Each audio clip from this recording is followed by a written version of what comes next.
Sharad, and I'm going to do a really quick video for you on using Windows 10, and this is really intended for someone who has never used Windows 10 before, just got a brand new computer. And I'm going to be sharing my screen with you first. And the first really major thing you're going to notice is the icon in the lower left-hand corner that used to be round for Windows is now kind of squarish. And if you click on it, you are going to see the shutdown or restart button right there. So there's your power button. That's a really important thing to find the very first time. Right above it, you'll see settings. That's the equivalent of the old control panel. You'll see an alphabetized list of all of the software you have installed, but to be honest, I never ever use that. Instead, I click down here on the search button, and this is also called Cortana, but if you go in there, you can search for anything you want. Now, first of all, let's say I'd like to open a Word document. So I'm going to type in Word. I don't really have to type in all the letters usually, and what will come up will be applications, desktop applications that start out with Word, documents that had either the word in the title, word in the title, or possibly in the document. Another app called WordPad, or I can search the web for Word. So all of these things come up. So there's a quick and easy way to get this stuff. So I'm going to open Word.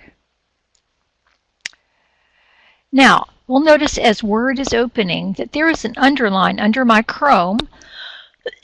And there's also an underline now under Word and under this little Adobe Connect thing that I'm using for this presentation. So if I click on blank document, notice I can at this point right click on the Word icon in the taskbar and pin this to the taskbar. What that means is when I close Word, I'll be able to get to it again really quickly and easily, like I already had Excel and PowerPoint.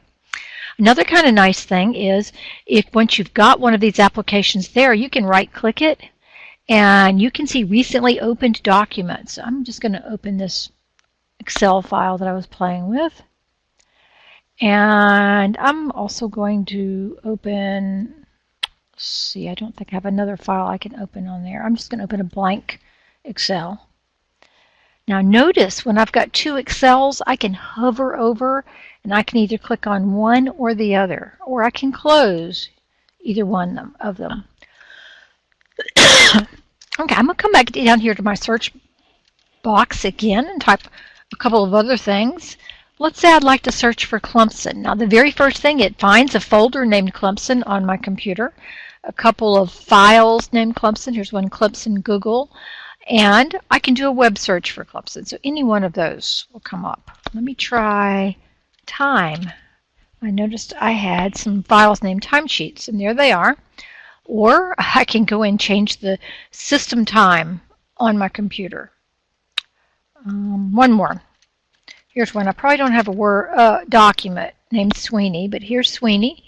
And it came up, and the very first one is maybe I wanted to read about our football coach.